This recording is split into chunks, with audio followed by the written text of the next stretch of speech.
bien, hace unas 3 semanas se presentó en Ayacucho, en Huamanga, este libro, magnífico libro, a ver si podemos poncharlo, Señores de los Imperios del Sol, Señores de los Imperios del Sol, que, contiene prácticamente un compendio de la historia y de una serie de las relaciones sociales, políticas, económicas en todas las culturas anteriores al mundo hispánico, digamos, en el sur del Perú, desde el centro y sur del Perú, ¿no es cierto?, que es un libro financiado, auspiciado por el Banco de Crédito, y que es gemelo de este otro que nos acaba de traer precisamente el profesor Romakovsky, Señores de los Reinos de la Luna, que se refiere a los imperios o a las culturas del norte del país, ¿no?, de la costa norte principalmente.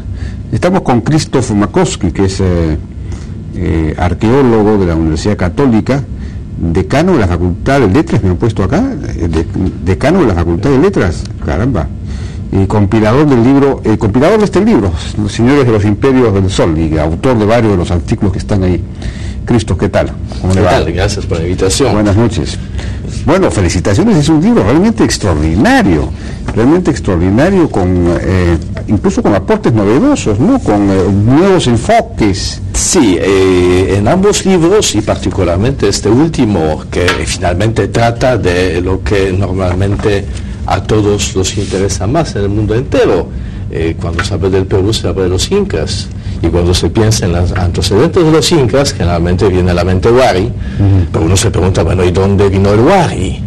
¿Y por qué las historias del norte y del sur del Perú son diferentes? El norte, tan famoso por hallazgos de Zipán, hallazgos de Sicán, finalmente nunca ha dado a luz imperios, sino más bien reinos, señoríos. Y sin embargo, la historia del norte, si hablamos de historia de arquitectura, que mal que bien nos habla de complejidades sociales, historia del norte se empieza quizás unos 2000 años antes de la historia del sur.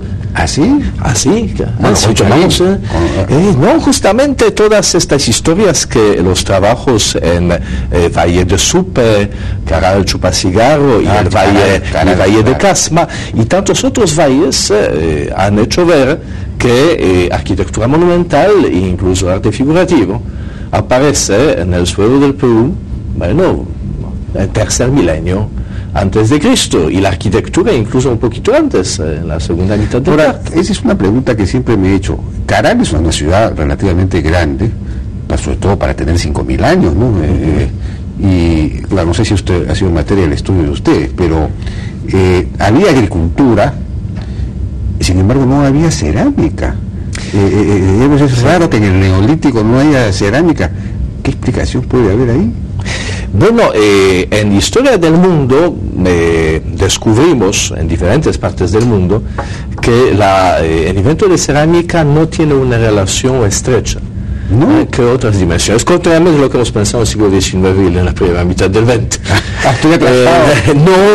Simplemente justamente libros como este sirven para que todos nosotros con gusto reemplazcamos la historia algo tediosa de culturas que se supone corresponden a pueblos, no se sabe por qué, y estos pueblos luchan, se conquistan uno con otro, están dominados por otros centros. Reemplazar por esta historia a historia de gente, historia de agricultores, pastores, historia de gobernantes, de reyes, y quizás justamente falta de libros como este hace que, con tanta avalancha de información se nos puede pasar algún dato de la historia de la humanidad, pero la cerámica efectivamente aparece de manera completamente independiente. Lo que es sorprendente en el caso peruano, más allá de interpretación de Caral como ciudad, es el hecho de que justamente en la época que ya se llamaría en otras partes neolítico precerámico,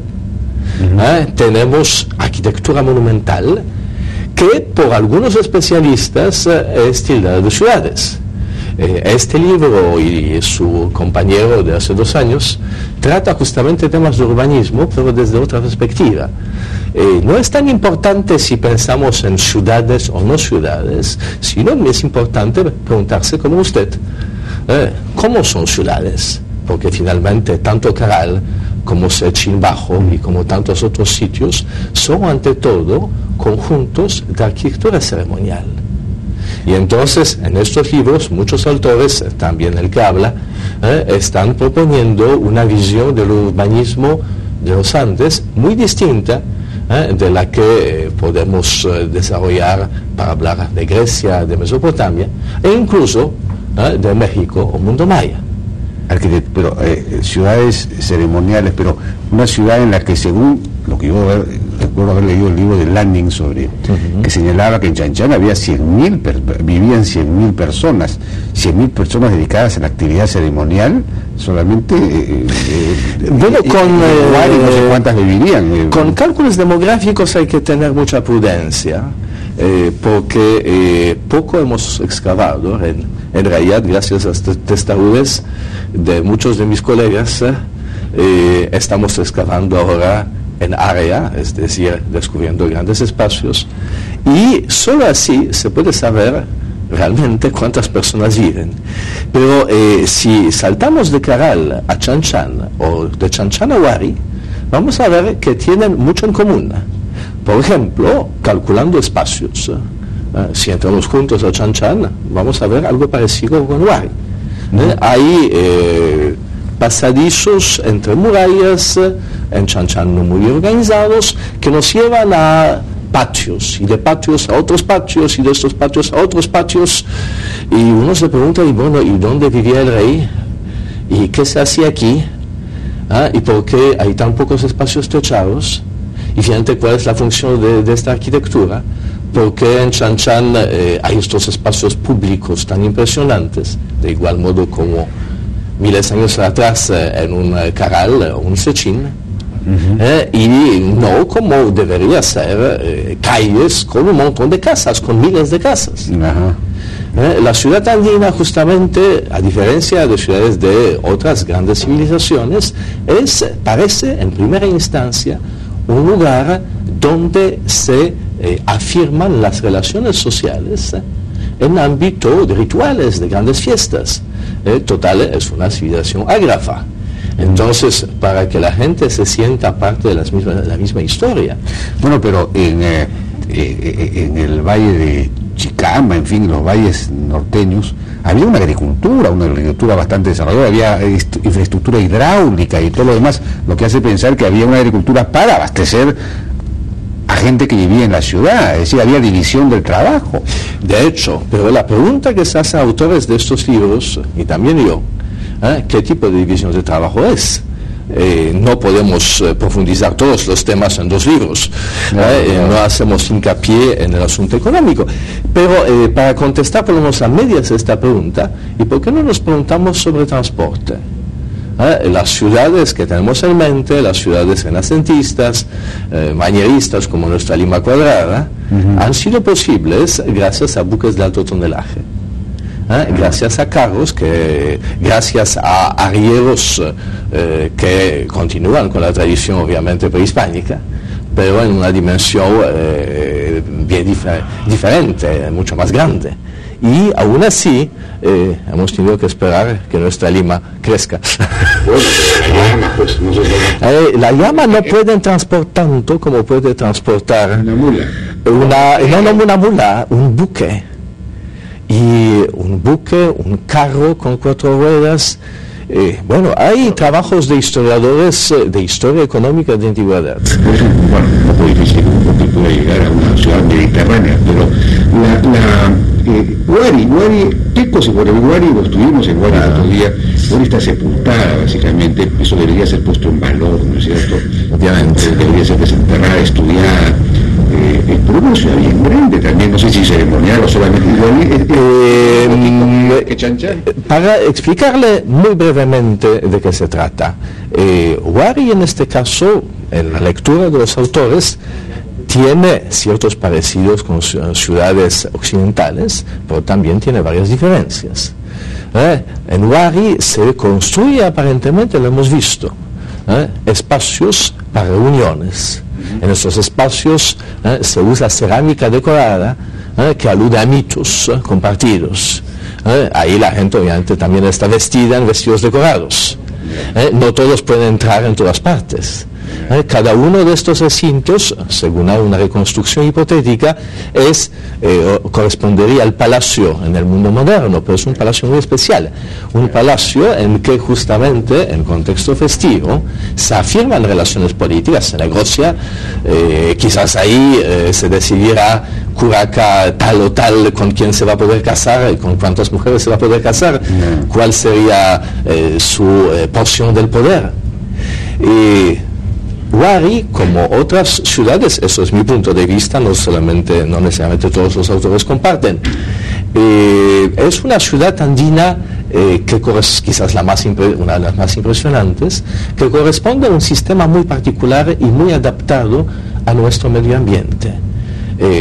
Cuando viajamos, por ejemplo, en avión, podemos ver, como todos los peruanos, que en los valles verdes son grandes extensiones áridas. Y historiadores, antropólogos como Mura nos han hecho ver con mucha insistencia que para subsistir en los Andes hay que tener acceso a recursos de lo más variados, en situación en los cuales justamente lo que falla es el transporte. Y todo se hace a pie. Y la mayor parte de las cosas se hace con la fuerza de manos humanas. Y eso quiere decir que en lugar de concentrar en grandes metrópolis, el occidental, en el centro de tierras cultivadas, si miramos cómo se distribuyen estas ciudades andinas, donde están al margen de tierras de cultivo, se componen más con espacios ceremoniales que con zonas residenciales que también están. Pero la proporción se invierte. Es como si la Plaza de Armas de Lima sería 10 veces mayor que los barrios. Y esta arquitectura es el escenario en los cuales se forja lo que en nuestra época es, por ejemplo, la nación o la plataforma de identidad de las élites. Claro. Entonces el urbanismo andino, hasta cierto punto, desde mi punto de vista, es un antiurbanismo si lo miramos desde el punto de vista occidente. En lugar de transformar tecnologías para hacer posible que cada vez más gente se concentre en el centro de tierras cultivables, estamos perpetuando tradiciones que hacen que esta misma gente, de manera muy laboriosa, construye palacios, templos dispersos en el paisaje, que sirven para que este mismo paisaje será como un grabolibro, como nuestro programa de hoy, pero transmitido 364 o 65 días al año, porque el paisaje es su libro de historia.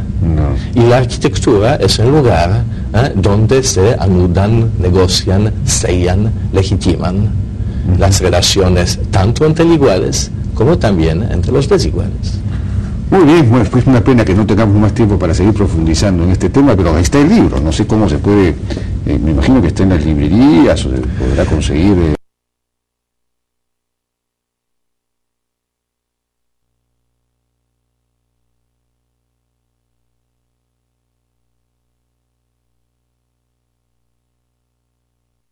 También hay una idea para que este y otros libros sean colgados en PDF para el acceso de todos los estudiantes, estudiosos y simplemente los que quieren ver una historia de nuestra patria del lado de la gente, no del lado de los objetos. Muy bien, muy interesante, porque se trata de ir cada vez más profundizando en nuestra propia historia, nuestra propia identidad, ¿no es cierto? Bien, señor Krzysztof Makowski, muchas gracias. Muchas gracias. Fue decano de la Facultad de Letras de la Universidad Católica, arqueólogo y continuador de este libro, Señores de los Imperios del Sol.